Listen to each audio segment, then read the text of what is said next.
Hi, I'm Meridith Baer. I have the largest staging company in the world, which means I have tons of furniture.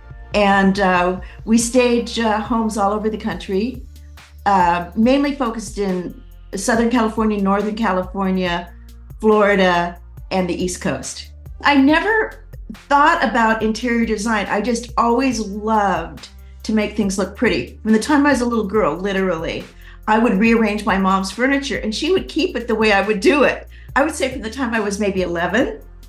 And then through my lifetime, I always had to have a home that felt beautiful to me. I had to be surrounded by, with things that I loved. And my friends were always asking me to help them decorate their places, which I loved doing.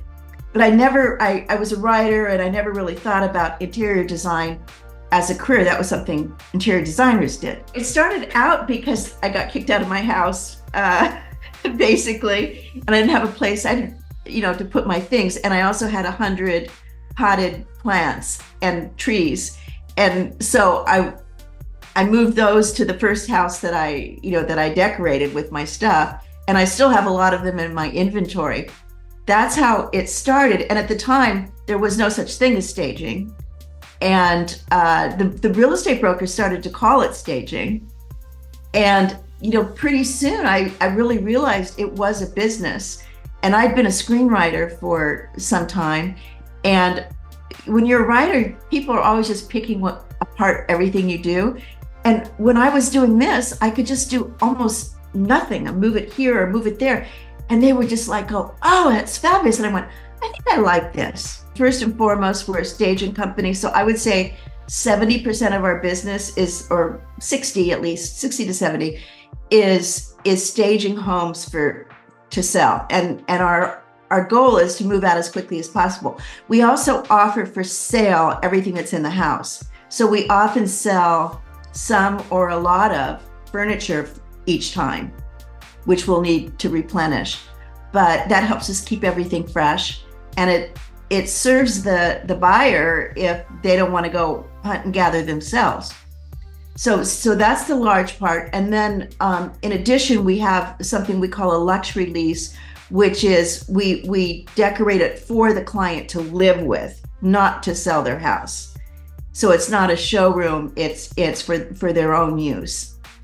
And then we also do something called an Insta Home, which is speed interior design, which is basically talking to them in depth about what they're looking for, what their needs are.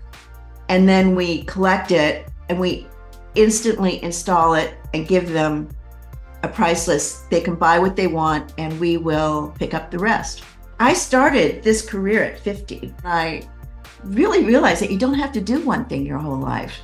And you never know what you might end up doing. So it's follow the trail of what interests you, right?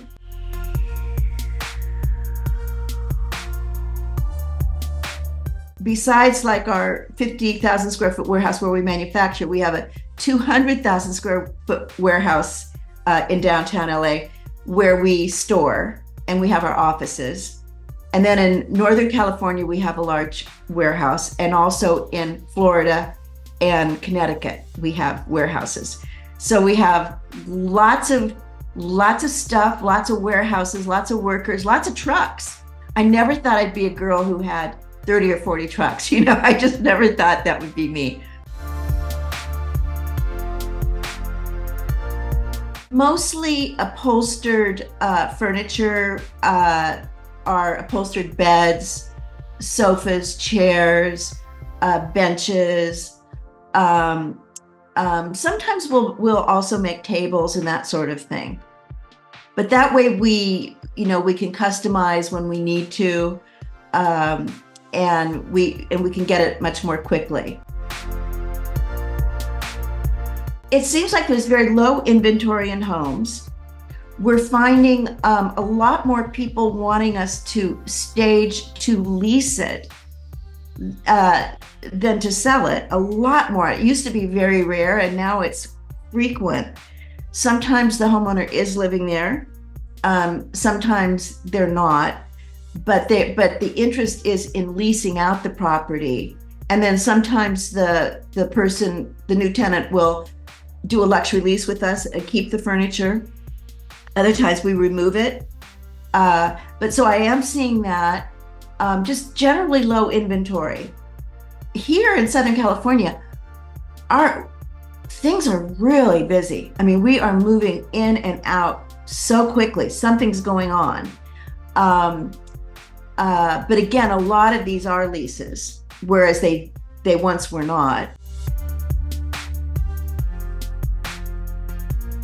I grew up on a prison ground. My father was a warden at San Quentin Prison, and I grew up at San Quentin Prison, and I went to a one-room schoolhouse. That's probably the most unusual thing about me.